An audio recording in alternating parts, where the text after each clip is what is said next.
사울은 우리가 아시듯이 이스라엘의 초대 왕입니다. 그런데 이 다윗이, 그래서 이 사울이 42년 동안 왕위에 있으면서 대부분 한 일이 무엇인가 하면 가장 큰 비중을 차지하는 일이 다윗을 쫓아다니며 보낸 시간입니다.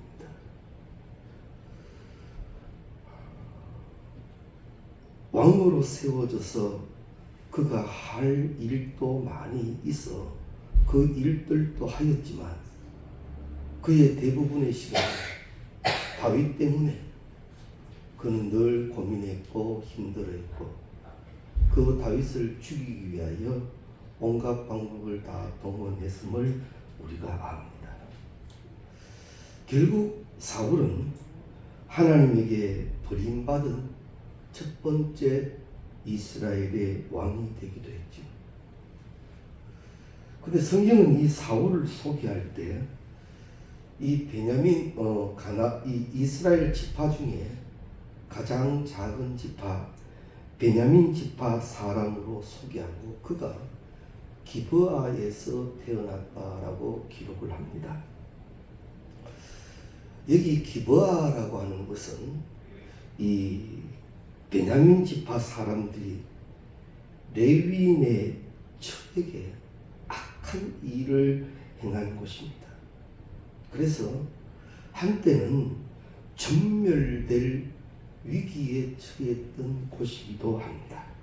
이 기브아라는 곳이.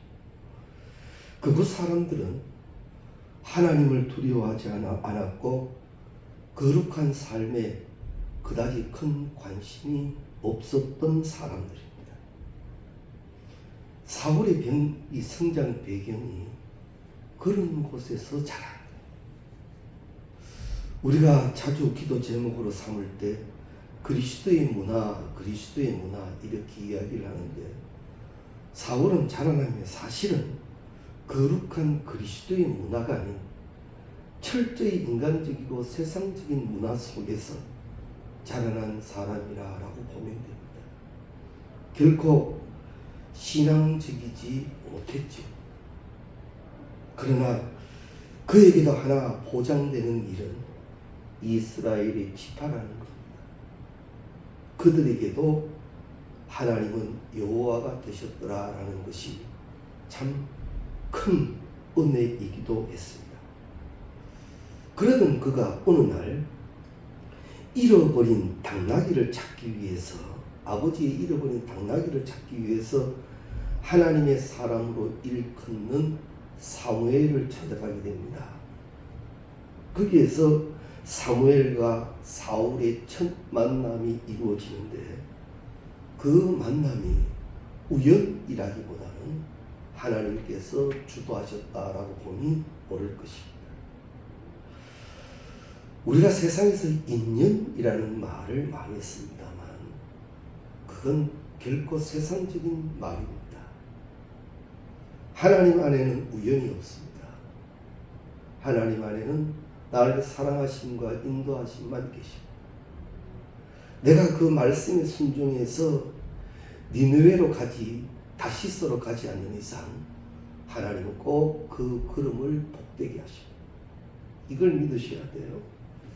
하나님은 내 인생에 개입하셨습니다. 내 인생을 주장하고 계십니다. 그리고 내 인생의 친히 여호와가 되셔서 여호와 이레라 가장 좋은 것을 준비해 놓으시고 그렇게 인도하시는 하나님이에요. 그러면 그 인도함에 온전한 축복을 받는 비결은 뭐냐? 들음의 복이고 믿음의 복이고 순종의 복인 거예요. 이제 하나님께서 주시는 말씀대로 하나님이 부르신 소명과 맡기신 사명대로 살아가면 하나님은 반드시 거기에서 높이도록 자랑되게 하시는 복이 있다는 거죠. 사울도 그렇게 하기만 하면 됩니다. 잃어버린 아버지의 당나귀를 찾으러 가다가 사무엘을 만나게 된 것이 결코 우연이 아니라 하나님의 일이었다라는 겁니다. 그래서 이 사무엘과 사울이 만났을 때 하나님이 사무엘에게 명령을 해주셔서 이제 이 사울이 기름 부음을 받게 되는데, 이 사울의 외모를 성경이 소개할 때 보통 사람보다 어깨 위가 하나 더 있었다 그러죠. 굉장히 준수한 외모를 가졌던 사람으로 봅니다. 누가 봐도 풍채도 있고 아마 그 인물도 아주 수려했다라고 봄이 맞을 것 같습니다. 사무엘이 보았을 때도 혹 할 수 있는 그런 외모가 있는 사울이었다라는 겁니다. 그래서 이제 이 사무엘이 사울에게 왕으로 세우려고 할 때 이 사울이 거부를 하죠. 나는 부족합니다. 나는 못합니다. 굉장히 겸손했습니다. 사실 그 자리가 어떤 자리인 줄 아니까 좀 두렵기도 했을 테고요. 또 이스라엘에게 있어서 왕이라는 이 사울이 초대 왕이기 때문에 왕권이라고 하는 개념이 뿌리 내리지 못하고 있을 때니까 그저 하나님의 선지자가 나에게 무엇을 맡긴다라는 게 큰 부담이었던 것 같습니다. 그래서 사울은 거부를 합니다. 이러고 있을 때 얼마 후에 이 암몬 사람 나하스가 이제 이 이스라엘을 침략합니다. 그리고 이스라엘의 하나님을 모욕합니다. 그런데 사울의 마음에 이 거룩한 의분이 생기죠. 그리고는 백성들을 모아서 진두지휘하고는 암몬 사람을 칩니다. 그래서 승리하게 됩니다. 사울도 스스로 많은 자부심을 갖게 되었고 이스라엘 백성들도 사울을 많이 인정하게 됩니다. 이러할 때 이 사무엘이 사울을 데리고 길갈로 가서 하나님 앞에서 왕으로 세우게 됩니다. 이것이 이제 사울이 왕이 되기까지의 일입니다. 자, 전에는 많이 부족해서 못한다, 안 된다 이렇게 겸손했던 사울이었지만 막상 그 자리에 탁 앉고 보니까 백성들의 이런 많은 호응도 있는 거예요. 왜? 전쟁에서 이겼으니까. 기대감에 의해서 막 호응하니까 사울이 우쭐해지기 시작합니다. 그리고는 그 자리에서 나름대로의 이 왕위를 누리게 됩니다. 하나님이 나에게 특별한 은혜를 베풀었다. 나에게 하나님의 계획이 있다. 지금 하나님이 나를 쓰신다. 이 생각은 점점 인간의 생각에 파묻혀져 갑니다. 이게 굉장히 중요한 일입니다. 성경은 저도 강단을 통해서 계속 강조합니다만 먼저 그 나라와 그 의를 구하라. 이 철저합니다. 그런데 어느새 먼저 그 나라와 그 의보다 내 것, 내 이게 사실 위험 신호가 되는 거예요. 나는 지금 안 되는데요. 나는 지금 어떤데요. 내 기분이 어떤데요. 내 상황이 어떤데요. 이 나라고 하는 것이 자꾸 나타나는 것은 결코 좋은 징조가 아닙니다. 이런 말씀도 있지요. 십자가에 못 박아라라는 말씀도 있지 않습니까? 십자가에 못 박는 이상 그 십자가는 부활을 책임지고 있거든요. 십자가 없는 부활은 없지 않습니까? 내가 정령고 사명을 쫓아서 하나님께서 맡기신 그 일을 쫓아서 십자가에 오른다면 그것은 죽음으로 끝나는 것이 아니라 하나님의 일하신 부활로 끝나게 됩니다. 이걸 믿어야 됩니다.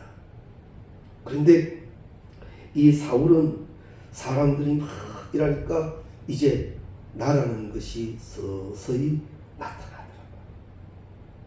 우리도 오늘 말씀을 들으면 꼭 주의하십시오. 내가 생각하는데, 내가 이런데, 내가 이런데. 이건 영적으로 좋지 않은 징조다. 이걸 입력해 두십시오.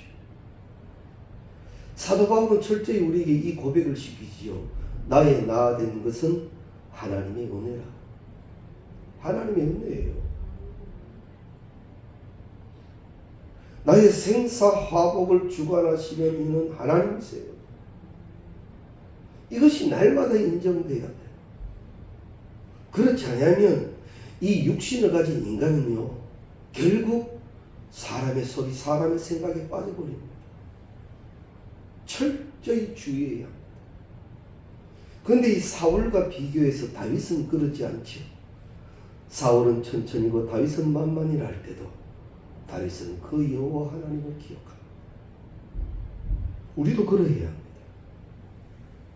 여호와를 경외하라는 말씀이 그겁니다. 늘 하나님을 기억해라.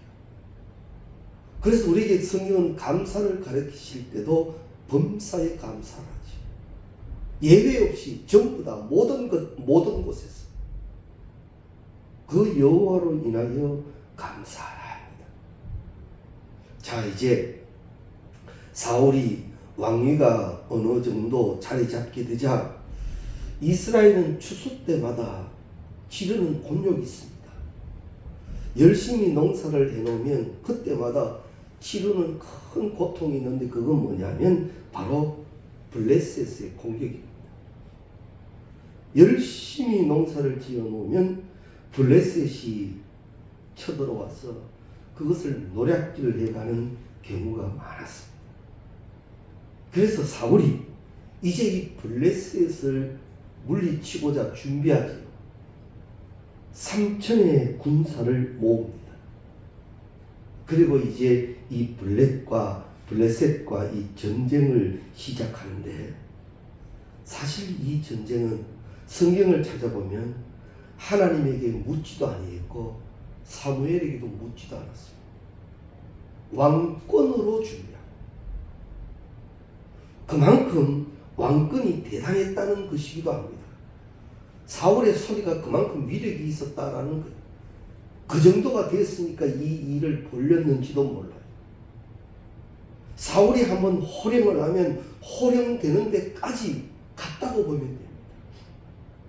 그러다 보니 하나님께 묻는 것도 선지자 사무엘에게 묻는 것도 소용없이 스스로 전쟁을 준비했더라 말이지.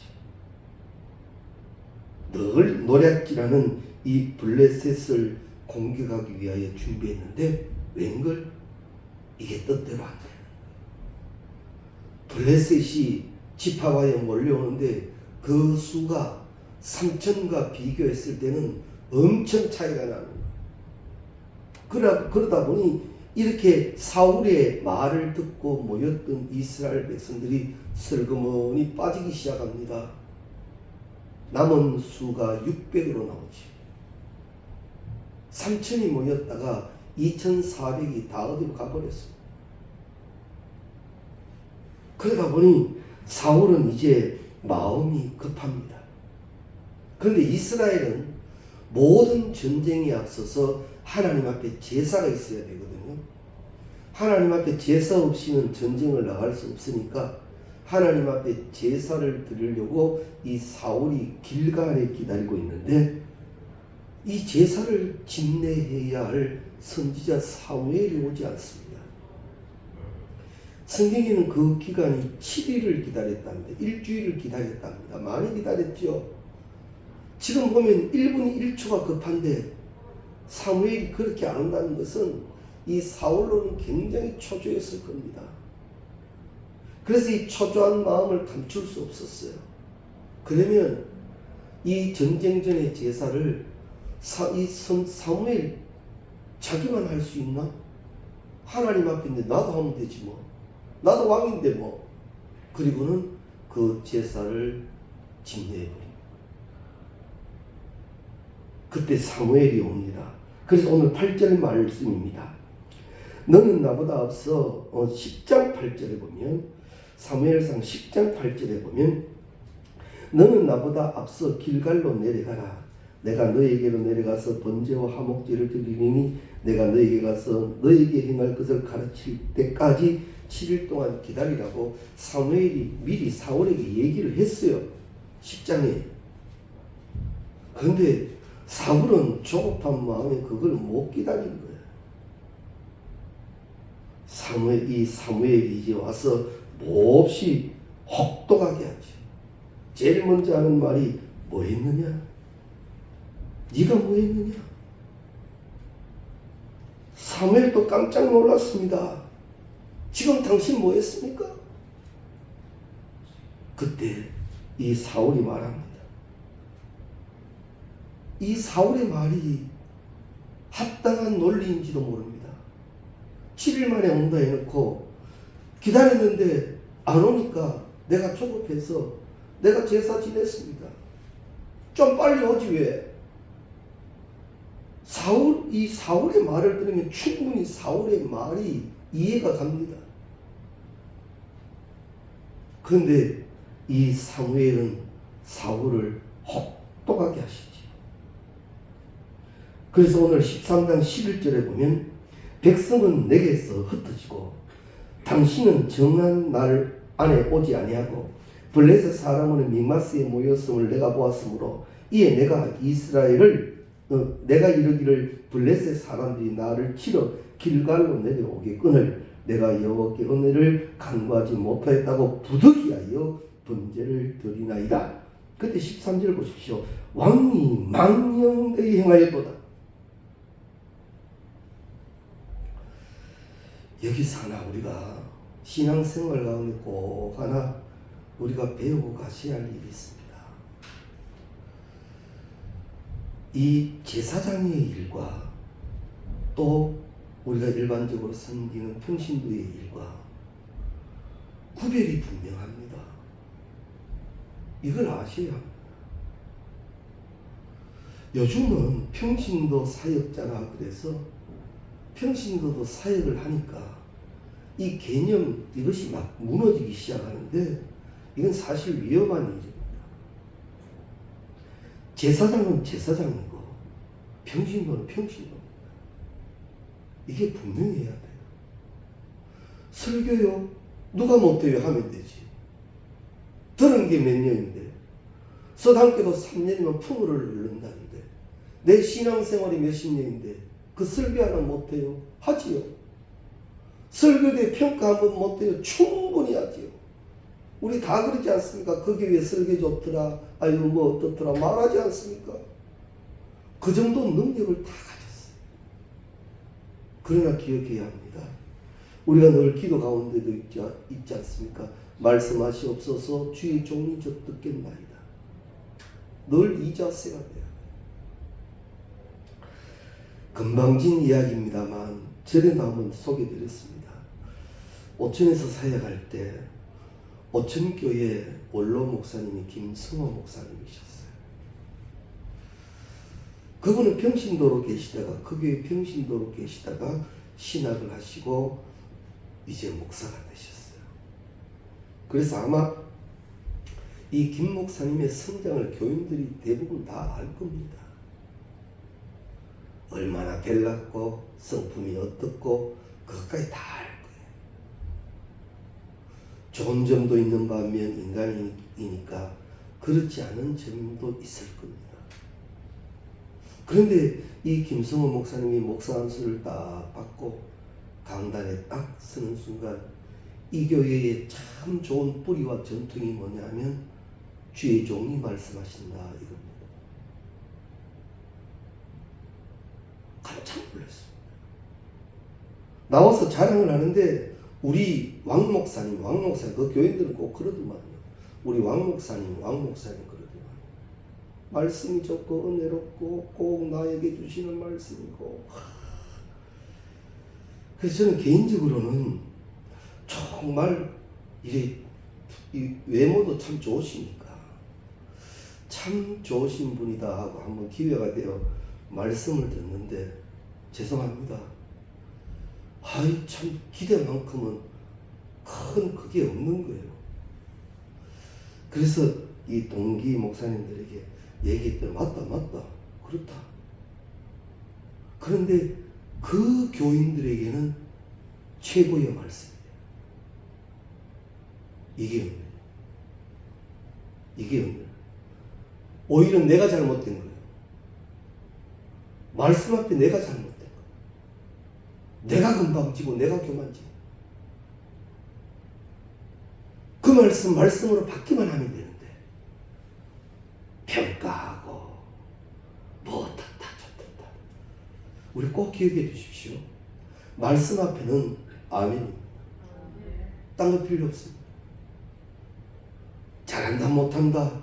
말씀인데 뭐가 잘한다 못한다가 있어요. 소년이 전하는 말도 하나님의 말씀으로 들으면 아멘. 그게 축복입니다. 언제부터 이렇다 저렇다. 아유, 굉장히 안 좋은 징조입니다. 축복과 은혜의 시작은 말씀으로 시작되어지는데 내가 말씀을 받는 내 신앙의 자세가 어떠한가 이거부터 시작되는 거예요. 절대 말씀을 바로 똑바로 들으십시오. 절대 오해하지 말고 말씀 그대로 들으십시오. 그리고 말씀하신 이상 하나님은 책임지십니다. 정말 순진하리만큼 그 말씀 믿고 있는 자, 그대로 살아가는 자 하나님이 책임지신다. 당시에 사무엘의 이 말은 하나님 말이에요. 왜냐하면 하나님이 선지자에게 말씀을 주시고 선지자가 대언을 하는 거니까. 네가 그 길갈에 가서 7일 기다려라 하면 기다리면 돼요. 근데 그 기다림 중에 사람의 생각이라는 것이 벌써 올라옵니다. 왜 안 오노? 왜 못 오노? 왜 선지자라는 게 왜 이러노? 별 생각 다 하는 거예요. 결국 그의 행실이 13절에 왕이 망령되이 행하였도다. 왕의 하나님 여호와께서 왕에게 내리신 명령을 지키지 아니하였도다. 사무엘이 얘기했는데 분명히 기록하기를 왕의 하나님 여호와께서 왕에게 내리신 명령이라고 말합니다. 우리가 하나님의 말씀을 들을 때 사람의 소리가 되면 안 됩니다. 하나님이 오늘 내게 주시는 말씀이 되어져야 합니다. 그런데요, 성경에 보면 더 안타까운 일은 뭐냐 하면 이렇게 사무엘이 이렇게 딱 지적을 딱 하면 사울이 고작해서 납작 엎드려 버립니다. 잘못했습니다. 그러면 돼요. 그런데 그게 안 되는 건지 못하는 건지 결론적으로 못했어요. 이제 사울을 내칠 때 그냥 내쳐버리면 그만이지. 그런데 한 번 더 경고를 주시죠. 왜 주셨죠? 깨닫게 하시고 회개의 기회를 주시고. 그런데 그 기회를 사울은 못 잡습니다. 그만큼 사울은 이미 사람의 생각에 지배되어져 있고 사람의 논리에 지배되어져 있고 사울의 소리가, 이 사무엘의 소리가 하나님의 소리로 안 들리는 거예요. 그저 인간 사무엘의 소리. 그러다 보니 결국 그는 인간의 소리만 하지. 그렇게 되었던 이유만 자꾸만 됩니다. 변명만 자꾸 늘어놓습니다. 우리가 신앙 안에서 말씀이 분명함에도 우리의 사람의 생각이 더 앞서가는 거예요. 여기에서 하나님이 우리에게 믿음을 찾으신다는 것도 기억해 두시라. 말씀대로 사는데도 말씀 하나 믿고 그것 붙들고 하는데 그렇게 신앙생활하고 기도하고 사모하는데 이게 빨리 안 이루어지는 거예요. 그러다 보니 인간의 생각을 쓱 동원하죠. 그 대표적인 구약의 인물이 누굽니까? 아브라함이지 않습니까? 하나님이 분명히 자손을 주시겠다, 별과 같이 엄청난 자손을 주시겠다 하는 말씀이 있음에도 불구하고 그것이 이루어지지 않으니까 인간의 생각이 쓱 자리 잡는 순간 그 이 여종 이 하가를 통하여 이스마엘을 얻는데 그 이스마엘이 지금까지 저 중동의 엄청난 일의 원인이 되어버리잖아요. 그래서 우리가 꼭 기억하셔야 합니다. 받은 바 말씀으로 시작한 일은 말씀 믿고 믿음으로 가는 거예요. 그래야면 바로 그 믿음이 씨가 되어 자라나는 거예요. 어느 날 갑자기 큰 믿음 되는 거 아닙니다. 어느 날 갑자기 큰 일하는 거 아닙니다. 작은 일이지만 성경도 약속하셨지만 미약하지만 나중에 창대해진다는 게 그거예요. 믿음의 씨를 가지고 믿음으로 살아나니까 거기에서 30배, 60배, 100배의 큰 믿음이 돼요. 신앙 안에 믿음으로 시작한 일이라면 끝까지 믿음 지켜야 합니다. 그런데 자꾸만 이것이 혼란스러울 때는 기도할 일이에요. 하나님 날 도와주십시오. 우리가 자주 이런 기도도 하지요. 맑은 영 그러는데 바로 그게 그 말씀입니다. 잡것이 섞이지 않는 말씀 받은 그대로의 영으로 오늘도 살아가게 해달라고. 때문에 우리에게 믿음과 인내 없이는 하나님의 약속하신 것을 받을 수가 없습니다. 우리 그리스도인은 하나님의 때를 기다리는 것을 배워야 합니다. 시절을 쫓아 과실을 맺게 하시라. 근데 그 시절이 내가 정한 시절이 아니에요. 하나님이 정한 시절.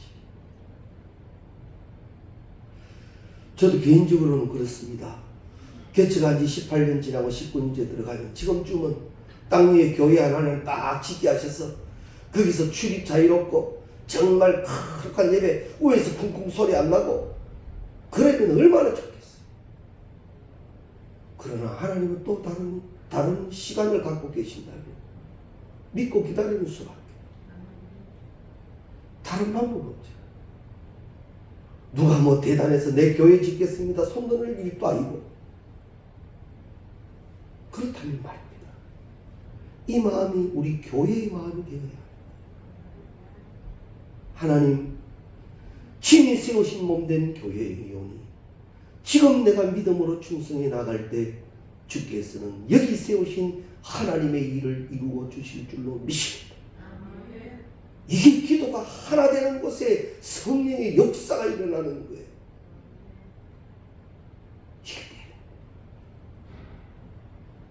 오늘 저녁 말씀들은 우리가 좀 다르시기 바랍니다. 말씀들은 꼭 그러하여야만 합니다.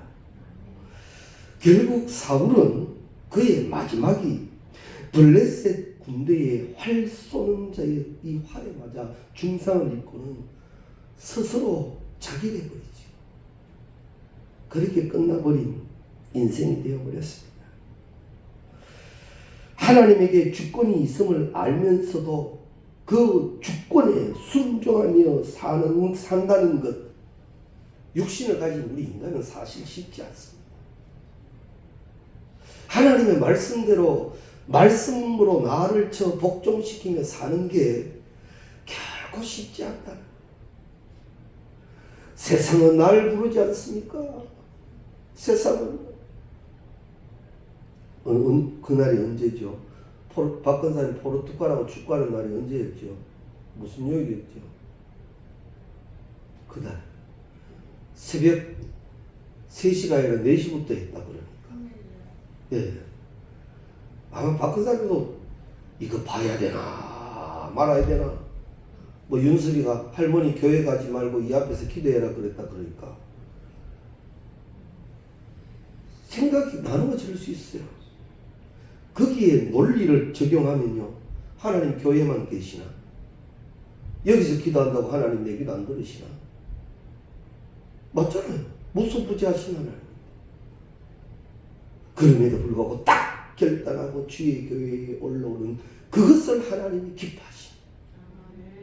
신앙은 날마다 결단입니다. 신앙은 날마다 결단이에요. 아니면 나는 내 육신은 악한 꾀를 쫓아갈 수밖에 없어요. 그게 사람의 이 생각이고 육신인 거예요. 영적 결단을 내리지 못하는 이상 성령이 주장하심이 아니라 악한 꾀만 주장돼. 그 날마다 우리는 신앙은 결단이고 훈련입니다. 말씀대로 하겠습니다. 말씀대로 하겠습니다. 은혜대로 하겠습니다. 감사하겠습니다. 순종하겠습니다. 이 훈련이 경건의 훈련이다 말이죠.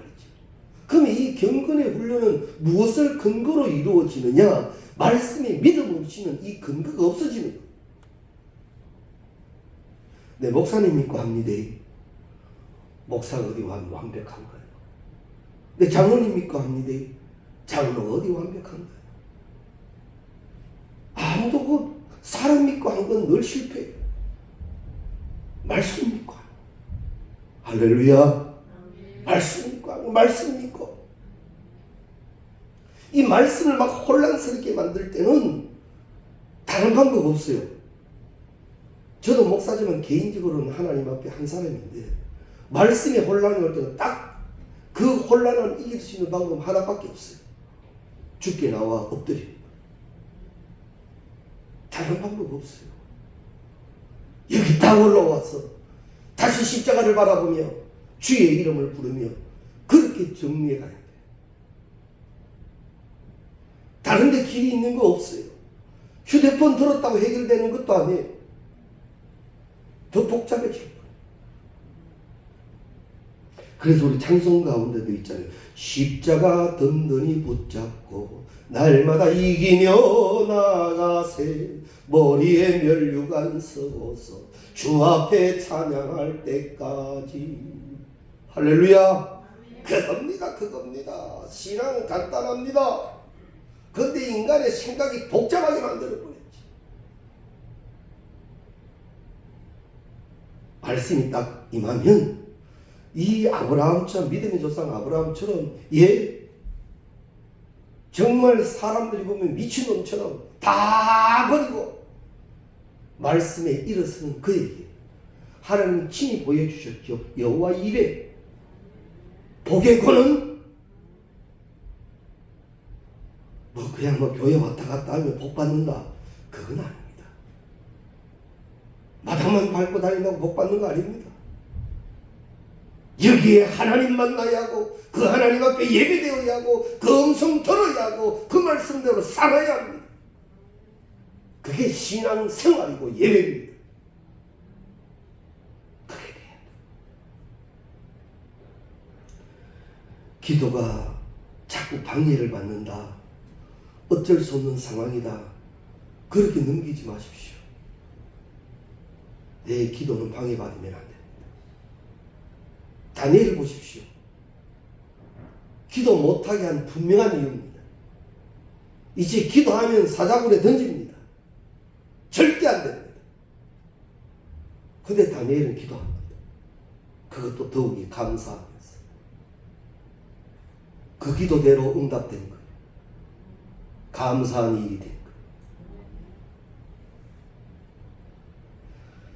거예요. 늘 말씀드리죠. 내 인생 내가 책임질 수 있으면 어떻게 하나님 찾을 필요 없었는지도 모릅니다. 내 인생 내 마음대로 조절하는데 뭐.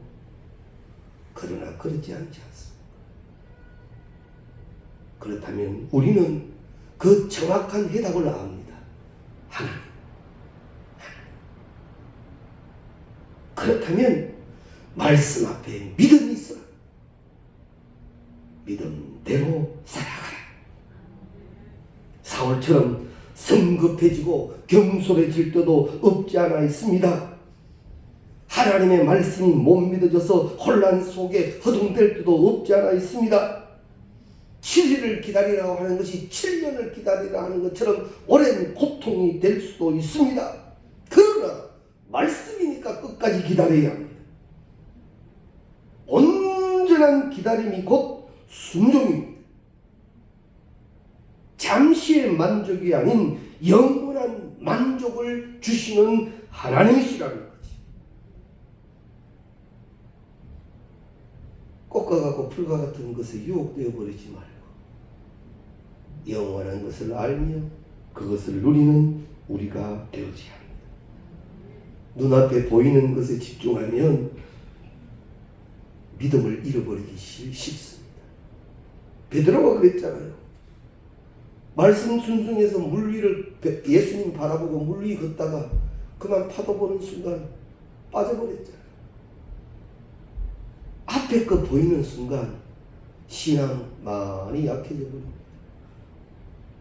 눈을 들어 주를 보라. 그리고 내 신앙이 약해지지 않도록 주 야로 주의 말씀을 묵상하라. 말씀을 붙들라라는 말입니다. 그런데 참 하나님의 일하심이 뭔지요?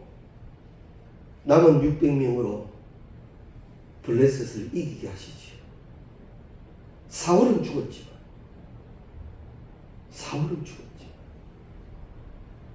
남은 600명으로 그 전쟁 이기게 하신 하나님이십니다.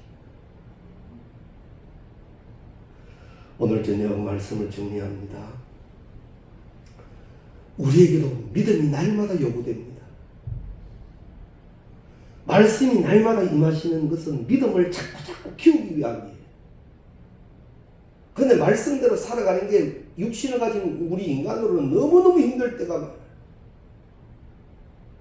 나에게는 어울리지도 않고 지금은 아닌 것 같고. 그러나 말씀을 내게 주실 때는 하나님은 이미 그 그릇 인정하신 거예요. 우리에게 아브라함처럼 이삭 바쳐라 일 없잖아요. 내게 이 말씀 주실 때는 너는 이 일로 시작된 복의 시작이 또 있다는 거지. 인간의 생각이 혼란스럽게 만들어도 하나님 믿는 이상 아멘 믿음의 순종이 이루어진다면 성경은 분명히 약속해 놓으셨습니다. 네 믿음대로 될지어다. 그 축복을 누리는 우리 모두가 되시기를